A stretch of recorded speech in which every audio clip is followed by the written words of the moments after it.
Consider this program. First is n student join for a course 01.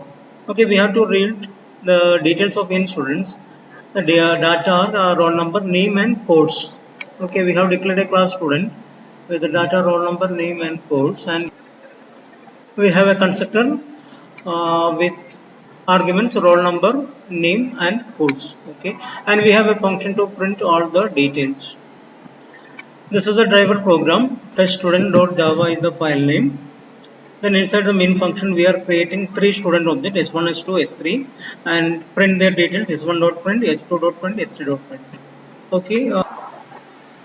Okay, it is printed the roll number, name and course for the three students. To the constructor we have passed one name Sam and course name is course 01. Okay, the question is this course name is common to all student objects. Then why should we store this course name in all student object and waste memory? The second question is, can't we create this roll numbers automatically and avoid entering this roll numbers? Why should we enter the roll number while reading a student detail if the roll number is in a sequence?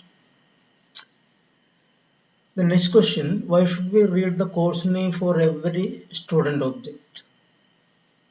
And another question is, why should we store the course name in all student object? The solution is static keyword and static members in Java. See the program. Now we have a class student. Inside this two static variables, static string course, static int count. Then to normal members, roll number and name. Roll number is integer and name is string. Okay. Here we can see a static section. This is executed only once. Course equal to information technology and making count equal to 0.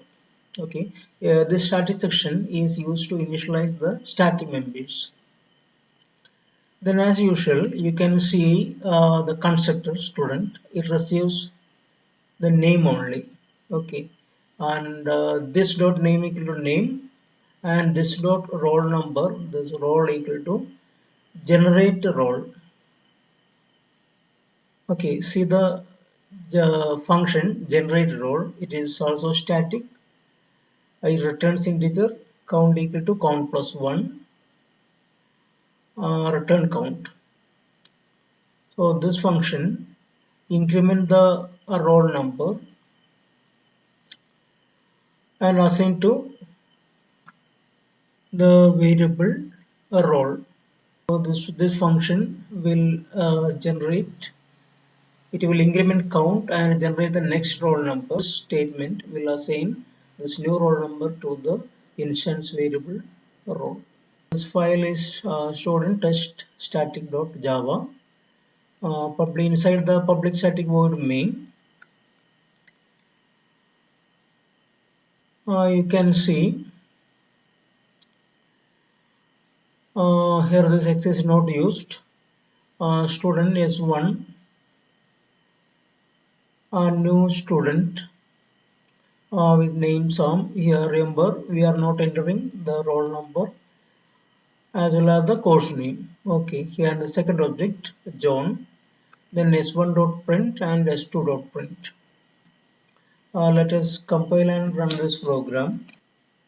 Let us compile and run this program.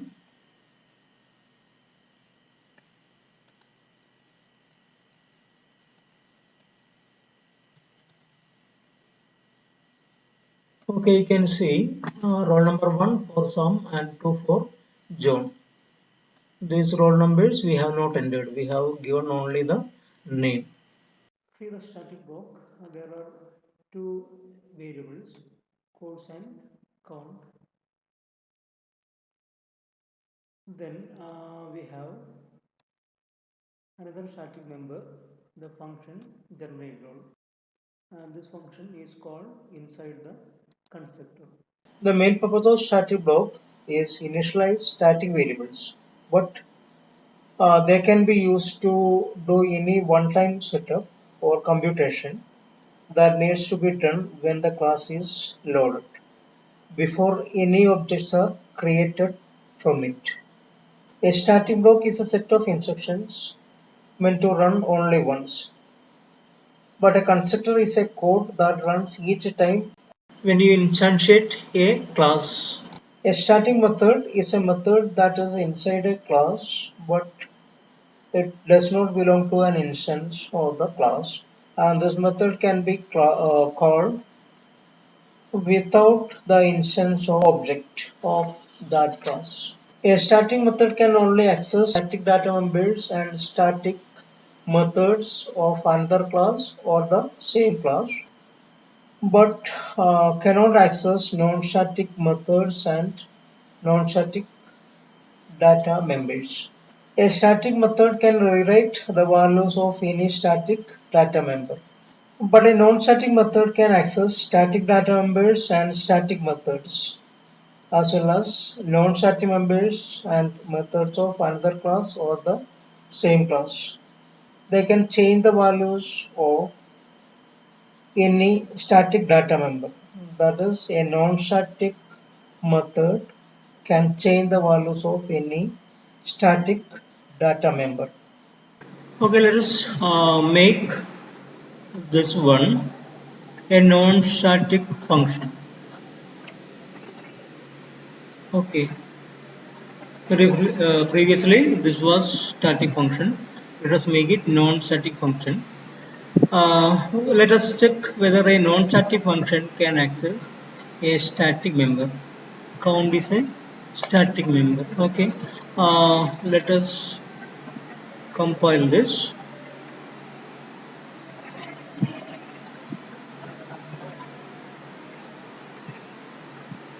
Test static a.java. Okay, it has compiled without an error. Let us run this program java.